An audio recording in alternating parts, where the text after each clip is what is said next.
ঐকমত্য কমিশন আপনারা জানেন দীর্ঘদিন ধরেই অনেক মিটিং শিটিং আমরা করেছি এবং বড় ডেভেলপমেন্ট হয়েছে যে অনেকগুলো বিষয়ে with some small note of dissent আমরা একমত হতে পেরেছি।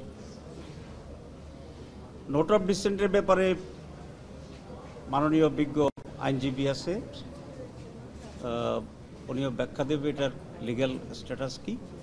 এখন যে আলোচনা চলছে সেটা হচ্ছে এটা কিভাবে বাস্তবায়ন করা হবে, কি কি বিষয় ঐকমত্য, এই ব্যাপারে কনসেনসাস ইজ দেয়ার, আমরা পৌঁছে গেছি।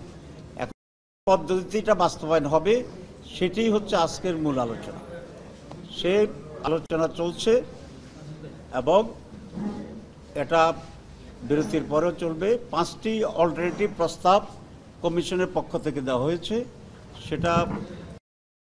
সেখানে জামাত ইসলামীরও একটি স্পেসিফিক প্রস্তাব দেওয়া হয়েছে।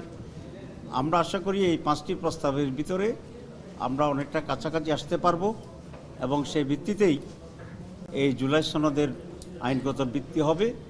সনদের ভিত্তিতেই আগামী ফেব্রুয়ারির যে নির্বাচন, সেই নির্বাচন অনুষ্ঠিত হবে।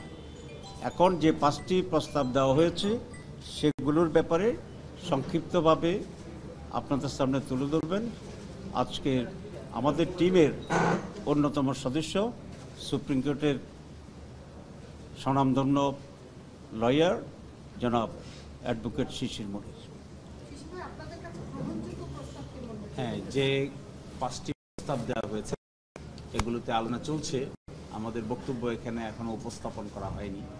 আমরা যে প্রস্তাব বলেছি স্পেসিফিক্যালি, সেই প্রস্তাবটি হলো এক সাংবিধানিক আদেশ জারি করা, অর্থাৎ ঐকমত্য কমিশন যে সমস্ত বিষয়ে একমত পোষণ করেছেন সেই বিষয়গুলো সংবিধানের সঙ্গে সাংঘর্ষিক, সেগুলো একটি স্পেশাল সাংবিধানিক আদেশ জারি করে স্পেশাল সাংবিধানিক আদেশকে ওই ক্ষেত্রে, শুধুমাত্র ওই ক্ষেত্রে সংবিধানের উপর প্রাধান্য দেওয়া, বাকি সব ক্ষেত্রে সংবিধান যেমন আছে তেমনই থাকবে। জানেন, আমরা বলেছি ড্রাফটে যে কনস্টিটিউয়েন্ট অ্যাসেম্বলি অর্থাৎ জনগণের ইচ্ছার বহিঃপ্রকাশ ঘটেছে 5 তারিখ। এই ইচ্ছার বহিঃপ্রকাশ করার জন্যই সকল আলোচনা চলছে। যখন কোনো সংবিধান ছিল না, যখন দেশে কোনো সরকার ছিল, যখন দেশে কোনো বিচার বিভাগ ছিল না, সে সরকার চলে গিয়েছে 5 তারিখ, 6 তারিখ, 7 তারিখ, 8 তারিখে সরকার গঠিত হয়েছে। বলা হয়ে থাকে সাংবিধানিক বিধান অনুযায়ী যে এই সময় জনগণের ইচ্ছা কার্যকর ছিল। এই জনগণের ইচ্ছাটাই হলো বাংলাদেশ সংবিধানের অনুচ্ছেদ 7 অনুযায়ী Solomon expression of the will of the people. এই যে জনগণের ইচ্ছার চরম বহিঃপ্রকাশ, এই বহিঃপ্রকাশটাকে আমরা বলেছি একটি বিশেষ সাংবিধানিক আদেশের মাধ্যমে এই প্রক্রিয়াটাকে যদি প্রাধান্য দেওয়া হয় তবে আগামী নির্বাচন হতে আর কোনো আইনগত ব্যত্যয় থাকে না। আরেকটি কথা এখানে খুবই ইম্পর্টেন্ট, আজকে যে আলোচনা হচ্ছে এখানে যে ঐকমত্য কমিশনে, অনেকেই বলতে পারেন যে ঐকমত্য কমিশন এই আলোচনা করার সুযোগ কোথায় পেল, এবং বর্তমান যে সরকার আছে সেই সরকারই কোন মেয়াদের ভিত্তিতে দায়িত্ব পালন করছে। এগুলো সবেই আমরা সংবিধান ভায়োলেট করে ফেলেছি। আমরা দেখি, আজকে দেখাবো 57টা অনুচ্ছেদ, সংবিধানের অনুচ্ছেদ 153-153-র মধ্যে 57টা অনুচ্ছেদ ইতোমধ্যে অকার্যকর হয়ে গেছে। কিন্তু সরকার ব্যবস্থায় সাংবিধানিক প্রক্রিয়া ফলো করার কোনো সুযোগ নাই। এই জন্যই আমরা বলেছি একটা নতুন সাংবিধানিক আদেশ জারি করার জন্য। এছাড়াও আরো কয়েকটা পদ্ধতির কথা আলোচনা হয়েছে। কেউ বলছেন নতুন সংসদে এসে করবেন, এরকম একটা অপশন। কেউ বলেছেন রেফারেন্ডামের মাধ্যমে করবেন, এটা একটা অপশন। কেউ বলেছেন রাষ্ট্রপতির মাধ্যমে অর্ডিন্যান্স জারি করে করবেন, এটা একটা অপশন।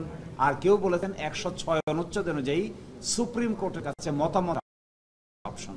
এই 5টা অপশনের মধ্যে আমরা যে অপশন নিয়ে আজকে আলোচনা করেছি, ড্রাফট জমা দিয়েছি এবং আলোচনা করব, সেটি হলো বিশেষ সাংবিধানিক আদেশ জারি করে আগামীতে সংবিধানের উপরে বিশেষ সাংবিধানিক আদেশকে প্রাধান্য দিয়ে সেটা 5ই আগস্ট থেকে কার্যকর দেখানো। এটা সংবিধানের যে সমস্ত ভ্যাকুয়াম এখন দেখা যাচ্ছে, এই ভ্যাকুয়ামগুলি ফুলফিল করে সম্মুখ পানে অগ্রসর হওয়া সম্ভব। বাংলাদেশ জামাত ইসলামীর পক্ষ থেকে এই প্রস্তাবনাকেই আমরা তুলে ধরেছি লিখিতভাবে, এটা আমরা মৌখিকভাবে উপস্থাপন করব। Thank you. প্রশ্ন থেকে কি আপনারা ফিরে আসলেন? না, আমরা অল্টারনেটিভ প্রস্তাব হিসেবে রেখেছি। আমরা বলেছি এটাই উত্তম হবে, গণভোট করার যে টাইম এবং অ্যারেঞ্জমেন্টের ইস্যু আছে হয়, তাহলে জনগণের মত আমাদের ভিত্তিতে হবে এবং সেই জন্য আমরা গণভোটকে সাপোর্ট করি। আমরা অল্টারনেটিভ করছি।